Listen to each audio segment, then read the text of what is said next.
Good afternoon. Let's go ahead and get started. My name is Mohan. I'm the head of the Department of Communications and New Media, and I'm here today to talk about CNM, as I will abbreviate it. And my challenge is to make this talk exciting enough because it's the last talk of the day. Yeah? So please make sure to participate because I will ask questions, and make sure to also ask me questions as we go through my talk. So I will talk briefly to begin with about what CNM is all about. And what I will do in doing that is really refer to some stories of our past students, share the kinds of things they have done so that you get a pretty good idea about what CNM looks like. So beginning by telling our story, let me start by sharing what our motto or our slogan is. We say that we are in the business of teaching you about communication that creates. What does that mean? To show you an example of what I mean by communication that creates, let me tell you a story of one of our illustrious alums. In 2011, in the general elections in Singapore, the landscape changed because of social media. There was one politician, a 24-year-old, who changed everything by the way in which he participated in the social media. Whom am I talking about? Nicole Sia, an illustrious CNM alum who led the way in showing what social media can do in helping us imagine, create, and envision a world. This also then gets at the theme of what CNM is all about.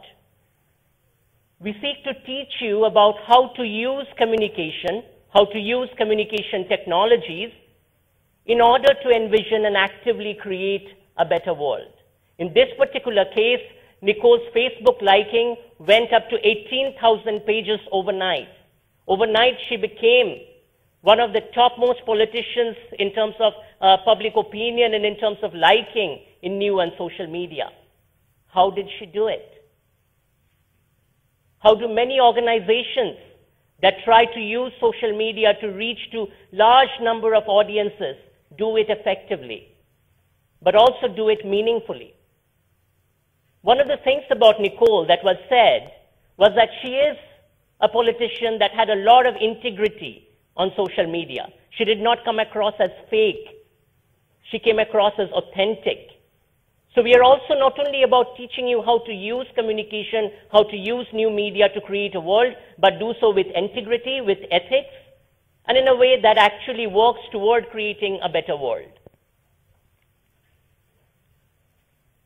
This is perhaps the reason why the Department of Communication and New Media is ranked among one of the top departments in the globe. In our recent rankings, we were ranked number 4 globally and ranked first in Asia. Moreover, in terms of our industry rankings, which is the reputation among industry, we were ranked number 2 globally and ranked first in Asia.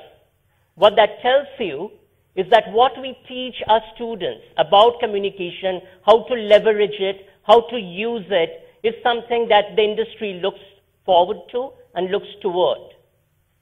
This is also evident in the ways in which we engage what we call our Industry Advisory Council. We have an advisory council that includes the who is who of industry, from Google to Ogilvy to top-notch PR agencies to multiple media production houses. These industry partners constantly teach us about how to innovate our curriculum, how to make it relevant, how to make it contemporary, how to make it dynamic. As a result of that, what you will find is that our curriculum is constantly going through innovations. We are adding new modules consistently in order to make sure that the industry's needs are being met. And of course, as you realize that in a market that is changing by the very nature of Facebook, by the very nature of Twitter, that there is also a constant need to figure out how best to teach in a context where the environment is so dynamic.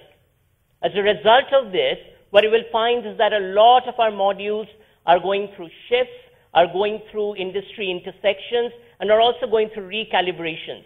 So this coming semester, for instance, we are introducing a module called Social Media and Communication Management, which teaches students how to engage with social media to manage communication effectively. A lot of these modules are also taught by people in the industry. So we are lucky to have a vibrant industry here in Singapore, and a lot of our teachers come from the industry in order to teach these modules. In addition, a large number of faculty in the Department of Communication and New Media come from having worked in the industry, from having worked with organizations like World Health Organization, McKinsey, having had their own startup companies. So you're being taught by people who don't just belong to the ivory tower. Yeah? You're being taught by people who engage the ivory tower with the realities of the world, with practice and with practical problems that need to be solved.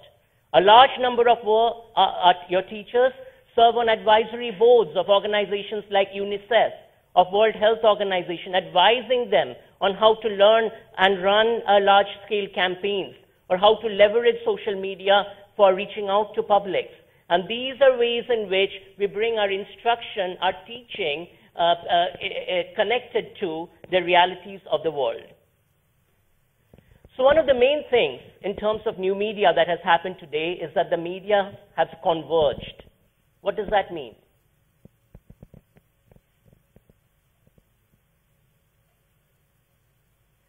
Convergence is an idea that taps into the notion that you no longer have media that are separated out, so that someone is watching television, somebody is reading the Straits Times, but also they are interacting with Straits Times or with television through their iPad or through their cell phone. So this idea of convergence essentially means that all forms of media are integrated together under common platforms with common themes. Therefore, what this means is that when you have to communicate and when you think about what the major communication problems are, you have to consider this notion of convergence. How do you go across many different platforms? Only the other day, I was talking to Straits Times, and they were saying that one of our key problems is that we are losing readership. Why do you think?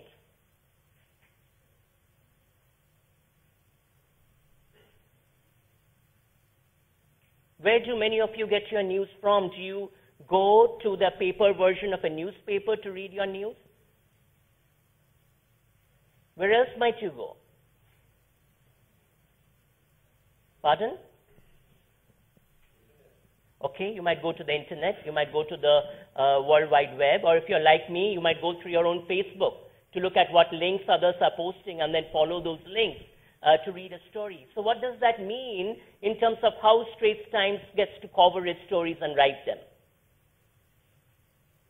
So convergence hits into this idea that the very ways in which we communicate and we consume communication have changed dramatically, and we have to adapt to that.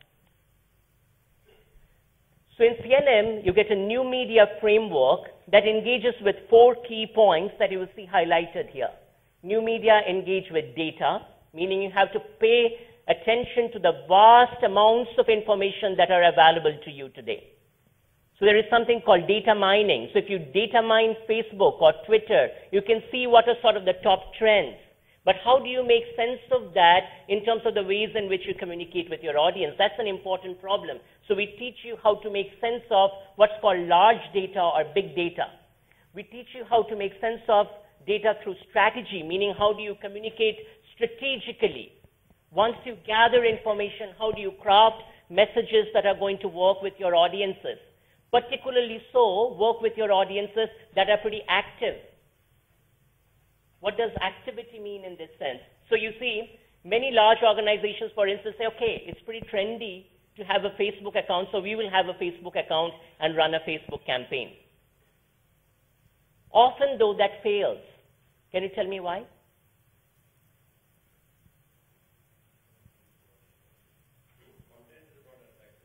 Content is not attractive. That might be one of the issues. Another issue is that you have, say, an organization like Coke running videos on Facebook, right? YouTube uploaded onto Facebook. Pretty quickly, you start seeing spoof ads being created on the Coke ad and being circulated, and those circulations actually being higher than the Coke ad. What does that tell you?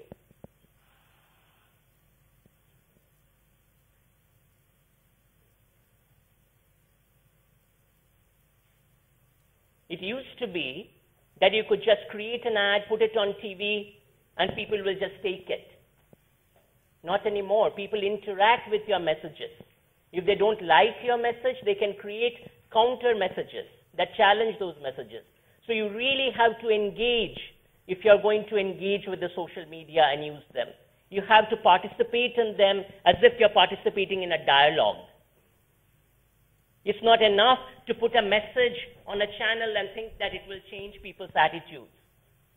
So we are in the process of teaching our students about strategy, how to strategically communicate given the emerging and changing nature of social and new media. And most importantly, we are here to teach you about creativity. This is why I started with the story of Nicole. Nicole did so well because she was creative. What do you understand by creativity?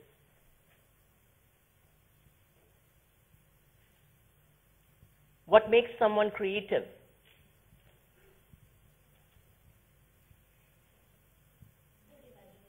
Good imagination, right? The ability to imagine, the ability to dream, the ability to move outside of the box that might constrain you.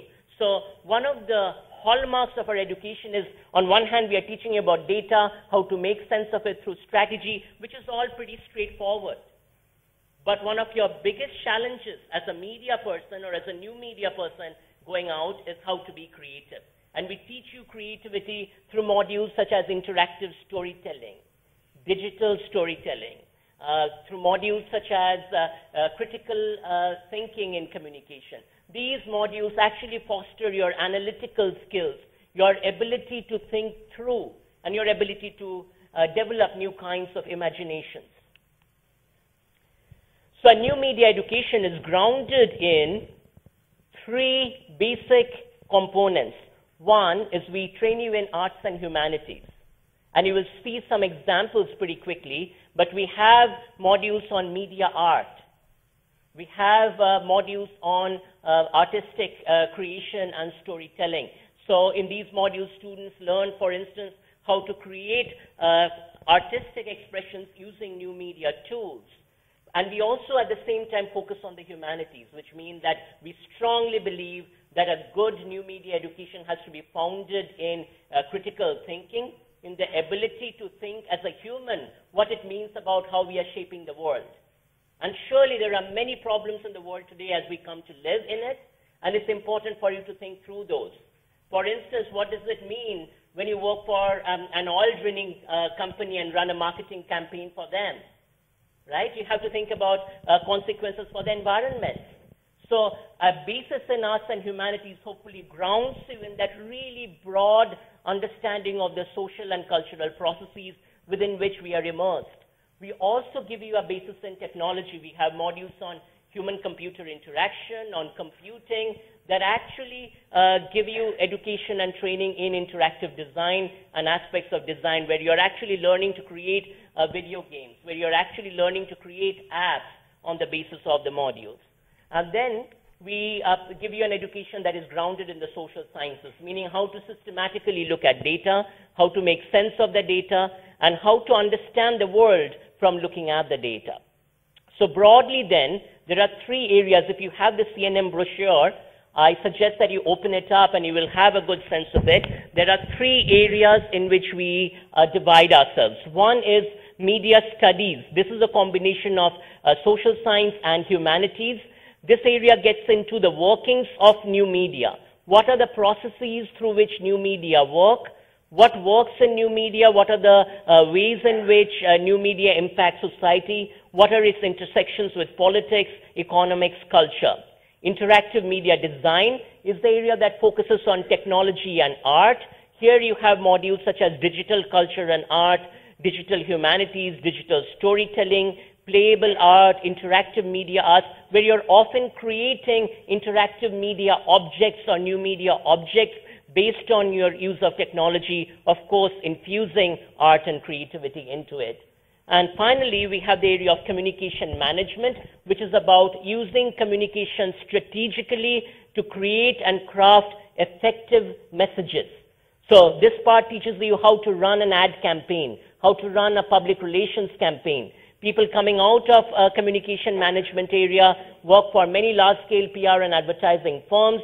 They work for Health Promotion Board. They work for World Health Organization or UNICEF, running campaigns that incorporate the idea of communication strategy. So new media education in this sense then is a combination of theory and practice.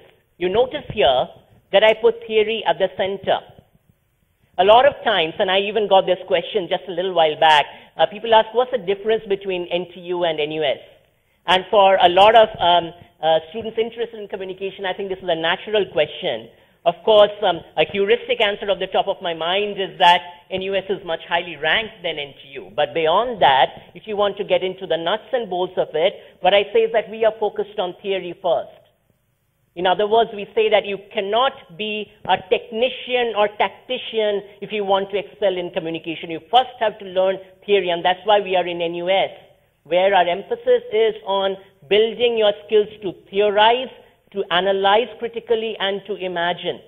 Practice comes as an envelope around theory, meaning that, of course, your experience with theory is going to be immersed in practice. You're going to have multiple opportunities of collaboration, industry internships. You're going to have professors from the industry that come and teach you. You're going to run campaigns for the industry. You're going to work for NGOs. And in all of those examples, you're going to be immersed in practical settings. But practice cannot be good unless it is immersed in theory. This is our slogan, this is our motto, and this is how we teach you about communication and new media. So what that essentially means is that in every module that you take, you will find that you're being grounded or you're being asked to connect to important theoretical questions and their relevance. We are also a department that strongly believes in this idea that communication plays a defining role in having a social impact. For instance, one of the projects one of our faculty members has been working on works with mobile phones with farmers in Kerala, a state in southern part of India, where farmers use mobile phone to get access to information on prices of fish so that they can be very competitive in the fish market without the middle people making money out of the process and cheating them. That's an example of communication that makes social impact. There are a number of faculty, for instance, that work in the area of health communication, on things like HIV/AIDS communication, heart health communication, running strategic campaigns for large-scale organizations like the Health Promotion Board or globally for organizations like UNICEF. And there they're using these communication principles to make a difference in the world. And I think you will have, as a student coming into CNM, many such opportunities of working on projects such as this, because you will find that you're surrounded by faculty who are doing very hands-on kinds of projects. So this is something I also think sticks with our students. So as we will go through our social student profile, you will see that many of them become social entrepreneurs. You know, they take this idea, this imagination, they want to make a difference, they are spirited by that, they're engaged by that, and they go out into the world doing that. So I want to give you a couple of examples of what you do with a communication campaign with a grounding in new media. So I want to give the first example. This is a campaign called Join the Movement. Is anyone familiar with Join the Movement campaign? It's a campaign on bullying that's based on the US. Do you know what bullying is? What is bullying?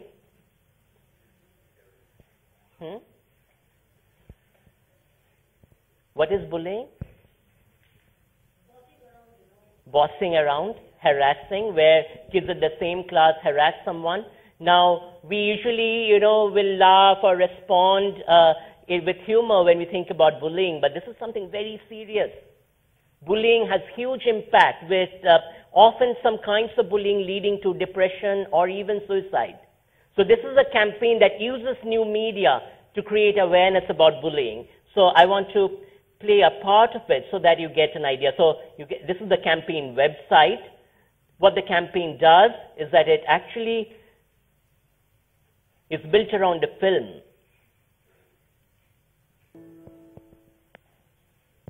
So this goes with a movie, but if you actually then look at the website, it's a Facebook, a new media-based campaign that has a Facebook page. You can sign up on promises online and then spread the message to others. This demonstrates to you the notion of what social media and new media can do in terms of having an impact, but also doing it in a very effective way. We'll also play another example for you to sort of elucidate this point.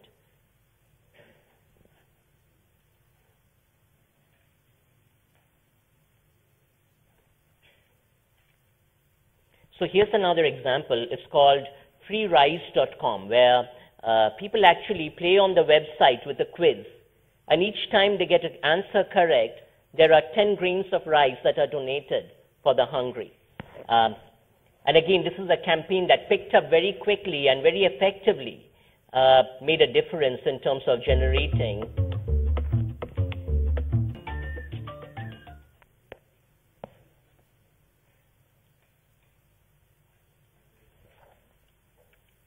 So now I want to give an example of what our students do, what kinds of things they produce.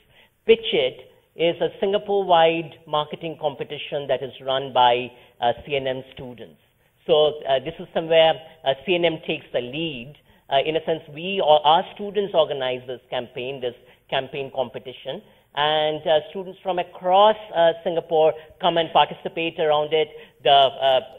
Usually the situation is that there is a real client who gives a real problem, and the students work on a case-based approach to solve the problem and to develop a campaign that often the clients end up using for their own marketing plan and strategy.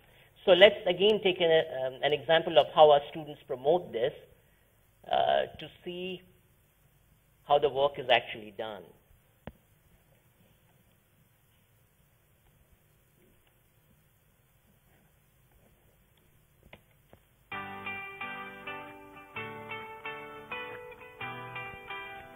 Now, what if I tell you there's $15,000 up for grabs, $10,000 for your institution, and $2,000 for you if you win the first prize, an additional $150 if you are the best speaker? So, you're asking what's the catch?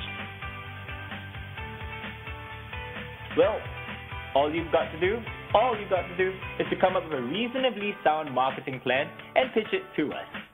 Well, yeah, you got to pitch with all the teams all over Singapore. But hey, if you got it, you've got it. If you're good, you're good. So, think you're up for it? Well, check out our website, www.nuspitchit.com, and find out more. So this is a great example that shows how CNM students not only apply these skill sets that they are learning, but they do so in a leadership role in Singapore. To give you some other examples, we also have something called Random Blends, which is a Singapore-wide art exhibit that showcases the work of our students in interactive media art and in digital media. So this year, for instance, this exhibit was held in the Art and Science Museum that was chaired by Janadas Devan, the Chief of Government Communications. And it engages the work of the students through cartoons, through interactive media, through videos, to depict a lot of the questions of the youth on important political, social, cultural issues. Our students also participate internationally in many competitions and win in these competitions. An example is, for instance, the Usability Professionals Association International Student Design Competition. Our students have consistently been ranked in the first, second, or third positions, participating in them globally. So one of the things that happens if you come to CNM is that not only do you get exposure to the industry, to practice, but you do so at a global level so that your exposure is fairly global. We also have launched recently an organization called Communicators Without Borders. How many of you have heard of Doctors Without Borders? Yeah, at least some of you. So what Doctors Without Borders do is that they go into countries that don't have access to doctors and they provide medical services. The idea behind Communicators Without Borders is very similar in a sense that communication professionals go work with NGOs that have very small budgets and run communication interventions for them. So our students work and collaborate with students in the US, with often NGO partners that are dispersed globally to develop campaign solutions for them.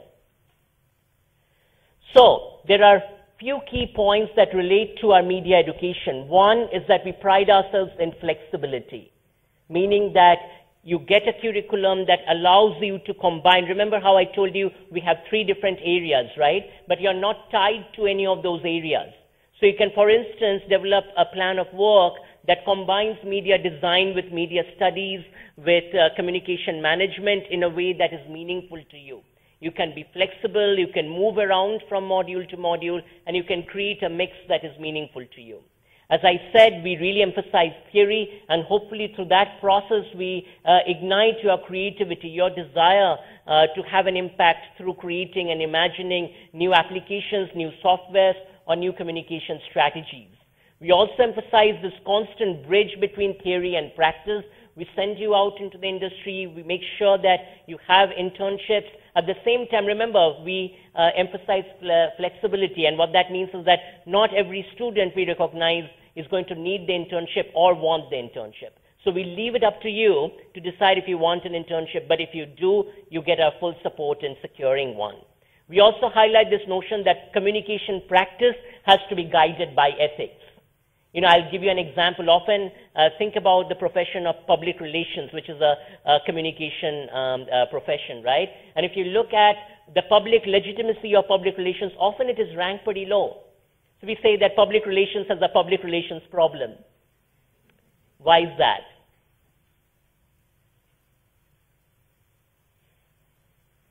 What do you think of public relations when you just hear the term?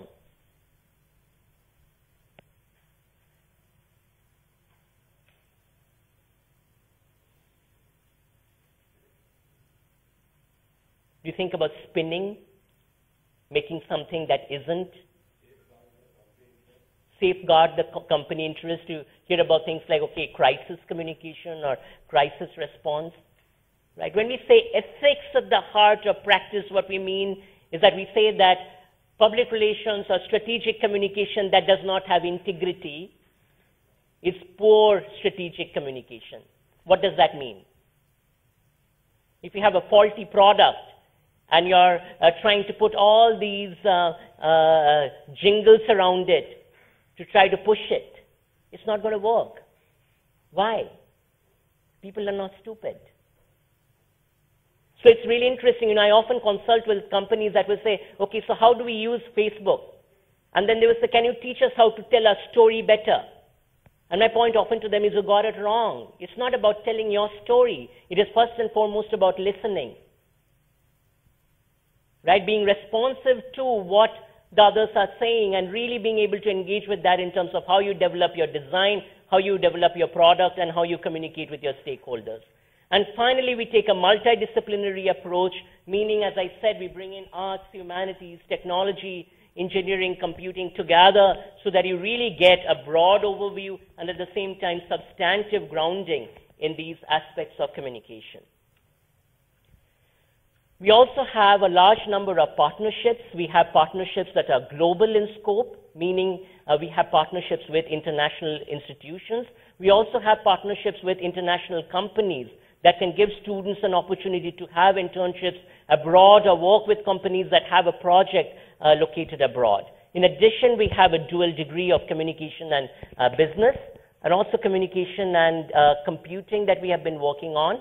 So the communication and business degree gives you grounding both in communication as well as in business, and that has been fairly popular with our students. In addition, we have exchange and joint degree programs, and some of the joint degree programs are in the works, so we are working on them. But the exchange programs are available to students to actually take advantage of and travel globally to get exposure. We also have multiple opportunities of working with scenarios of social impact, collaborating with NGOs, collaborating with Health Promotion Board, running campaigns, running strategic communication programs that actually have an impact on society. Finally, as I wrap up, I want to introduce you to some of our alums, because many times you'll have questions about what does one do with a communication degree? What kinds of things can you envision doing? So Mustafa with the Economic Development Board, he's the Deputy Head of Corporate Communications. So which area would that fall under? Communication management. So he does strategic communication design in order to develop effective solutions. Chung Lin Yi is an editor or producer with MediaCorp Channel 5 and Channel News Asia. So she engages mostly with media production, but with an emphasis on digital media production. So that is what the CNM education gives you an emphasis on, which is digital, new, social. Think about those terms when you think CNM. Audrey Tan, remember I was telling you how many of our students have this social desire to make a difference, to have an impact socially. So she's an entrepreneur, co-founder of playmoola.com. Have any of you used Playmoola? Do you know what it is? It's actually a website that you can go and play on, and it teaches you financial literacy. So it is targeted toward girls with the goal of teaching them financial literacy.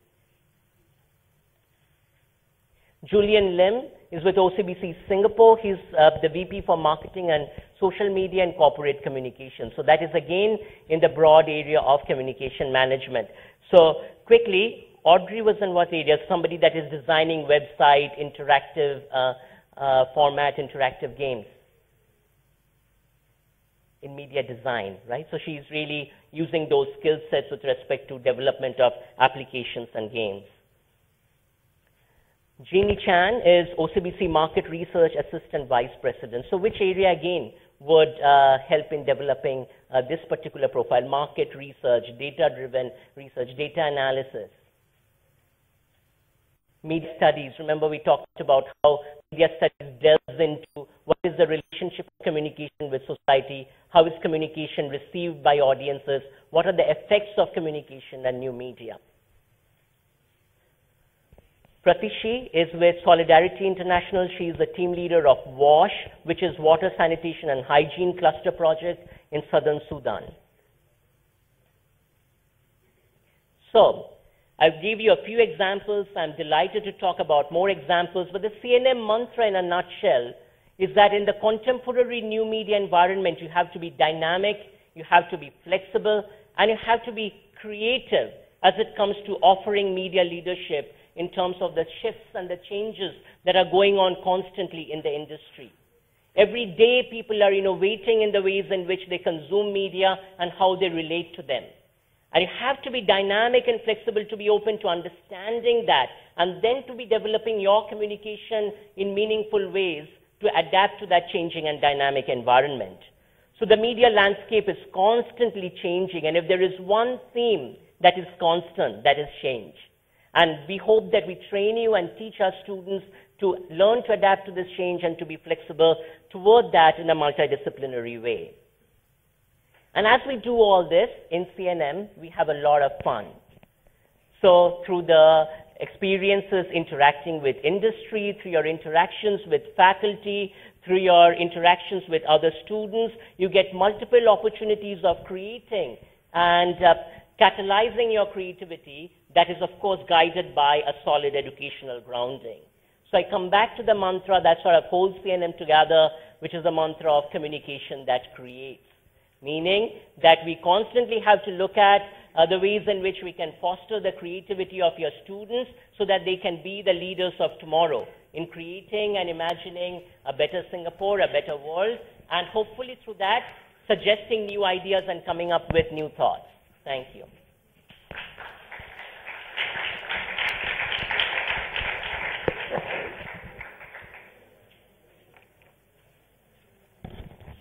I'm happy to take questions.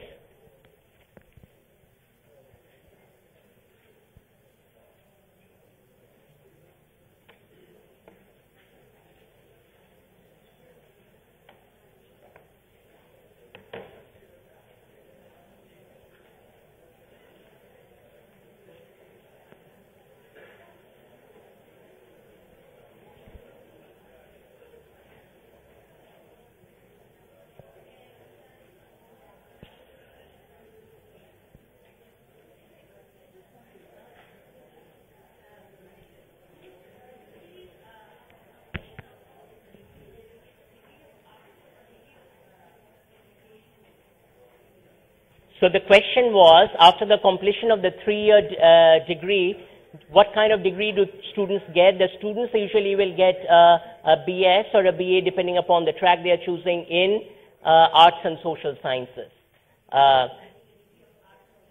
Right. So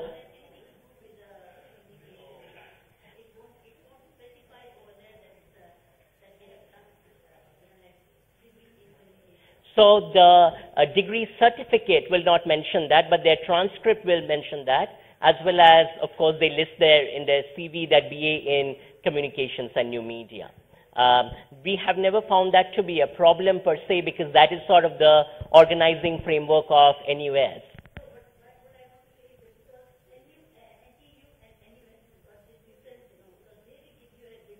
Right. Yes.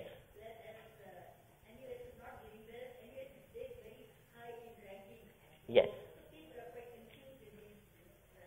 That's actually a great point, and I think we have a broader philosophical point to make about that, which is, you know, when we engage with the industry with this question, what they tell us is what they like about us is our general broad education. So in some ways, we take a lot of pride that we are in a highly ranked faculty of arts and social sciences rather than being a separate school of communication, because we want them to venture out and take a module in geography, in sociology. We want them to have a really broad understanding of the world through which they come to use new media. So, you know, we are not focused on, how should I put it, on giving them skill sets. So, you know, someone says, I want to be a TV anchor. So we are not the place to do that. We want to teach you broad ways in which you can imagine communication and then how you apply. The good part is, I think the industry is catching up with that broad point, which is that, so you think about the financial crisis and why we are in this mess to begin with. It is not because there is lack of technical skill sets. It is because of the lack of imagination, accountability, grounding in theory. So we believe that that is really the broad framework through which we want to engage our students.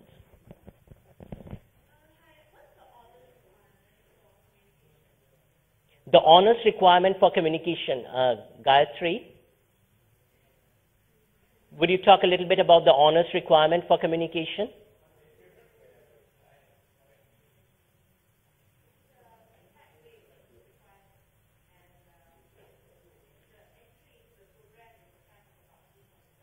Yes. So we have a 3.5 cap to enter into the honors program.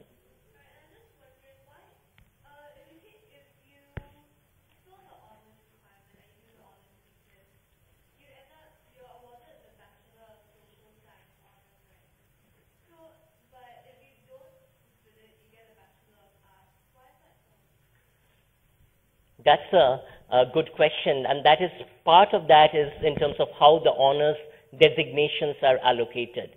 So a BSc designation is attached to the honors degree, while that differentiates between the two bachelors. One is with honors and the other is without it.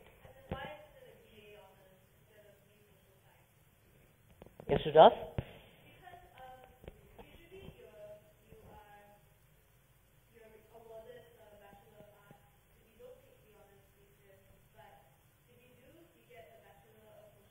Right. Because the idea is that when you're actually doing the thesis, that is what is getting you closer to being a social scientist. So that sort of differentiates the fact that you have done a thesis and therefore actually done a rigorous project toward your degree.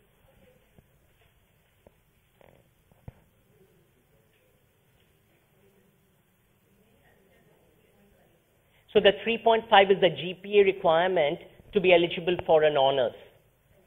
So, you know, when you're at year 4, when you're trying to continue, that's what the student will have to keep.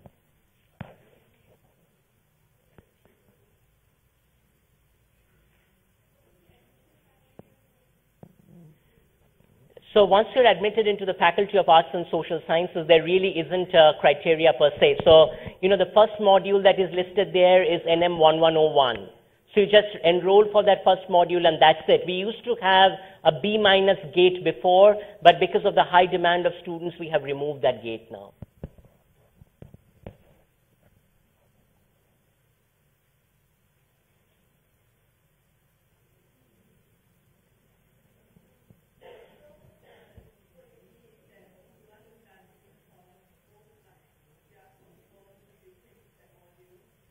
Yes. So you pretty much take that module and then you move on to taking the other modules.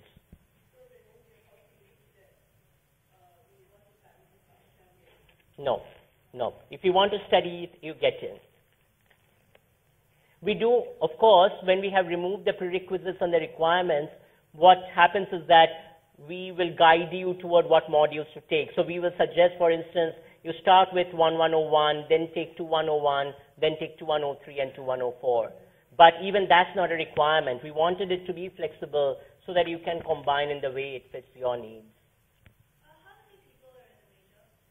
How many people are in the major? So the latest data I looked at, we have about 450 students in our major.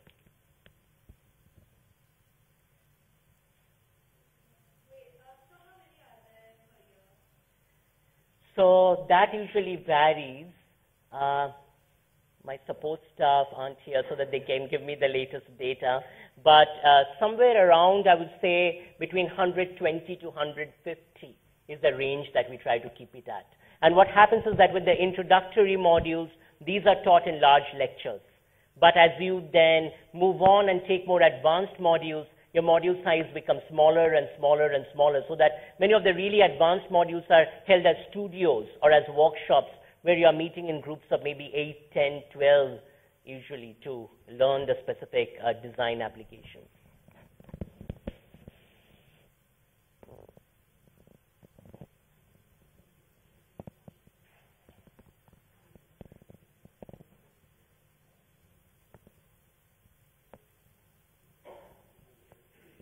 Other questions?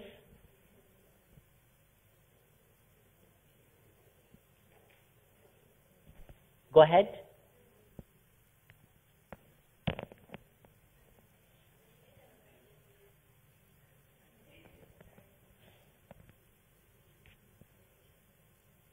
Any other questions? How old is this major? That's actually a great question. So if you do a history taking of CNM, what you realize is that CNM was actually predates NTU, because the first communication program that was housed was here at NUS. That was in the up until the late 1980s, when a part of the communication program that was more skills-based, they moved to the NTU campus. Okay, but the NUS component still stayed on. Now, we became a department only about 4 years back, to become a Department of Communication and New Media. But more broadly, communication and media have been around in NUS for a long time.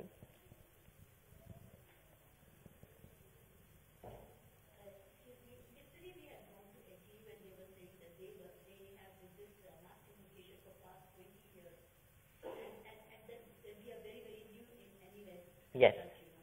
And they say that they give a degree in mass communication, whereas NUS doesn't. So that again boils down to the same thing. Yes. Is it too new over here? Is it too shallow? Is it too wide and like kind of beating about bush? Go here, your main concentration is on this thing, but you have to take subjects from all over the place, and then you come down to the thing. That means the wasting time. Is it true? No, not at all. So not to beat around the bush, right? I will just be pretty blunt here. I want to do mass media. I want to go directly to. I mean, I fully understand that you should have a knowledge of, jack of all you have to be before you go into a very straight line to some particular point. So if you have got all the information, it's much better. But at the same time, we feel that time is too less, and we go into what you call a different subject, which is not very relevant to what we are heading for. Excellent. That's a really good question. So if you look at our, first of all, I'll respond in 3 points. One, if you look at our module listing, you see that it is actually pretty deep. And I think the proof of that is in the pudding, right? The industry and the rankings tell you what the story is. And I think the story is pretty clear that we have done and we continue to do very good, not just in Asia, but globally. So we compare with institutions like Stanford, Columbia, and we in many instances do better. So, you know, we in Asia typically tend to be humble, so we don't tell our story that often, but this really is the story in some ways. The second part of it is that we actually believe that focus on mass media per se is in fact pretty outdated, because when you go to a television say center to learn about how to become a TV producer or an anchor, those kinds of skill sets, at least the data demonstrate, are becoming less and less relevant. You know, what is much more relevant today is the ability to adapt to the changing media landscape. So really, mass media is more traditional, new media is more contemporary and grounded in, as I said, the combination of engineering with social sciences and humanities. So that's the second point. And the third point that I also want to make is that our students mostly take CNM modules, but being in the Faculty of Arts and Social Sciences allows them to take a few other modules in other disciplines. But that is not as if they are, you know, completely diffused elsewhere and they don't have much to take in CNM. In fact, if you look at our listing of modules, we have close to, I counted, 38 modules that are available for students, and in their time at NUS, they can take about 15 modules. So you can see that they have plenty of choices to take from and build on. But as you rightly pointed out, at the end of all of this, we don't give them a BA in communication.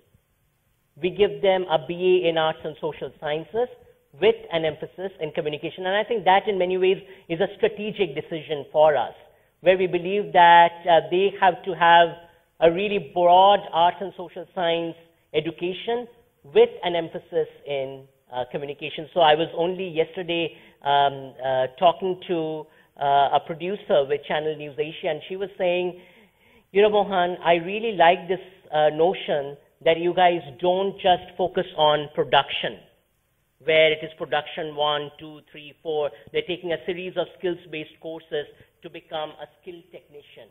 Because they were saying that if we were to get skilled technicians, we would go to a poly. We don't need to go to a university.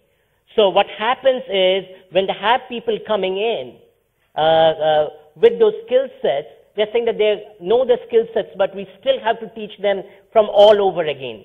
Why? Because whatever it is that they are taught in the classroom is not at par with what is happening in the industry.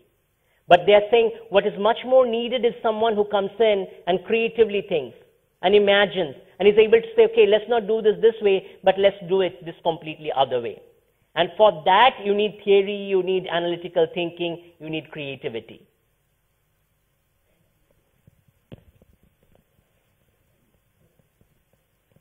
Other questions? Okay, thank you for your time and all the best.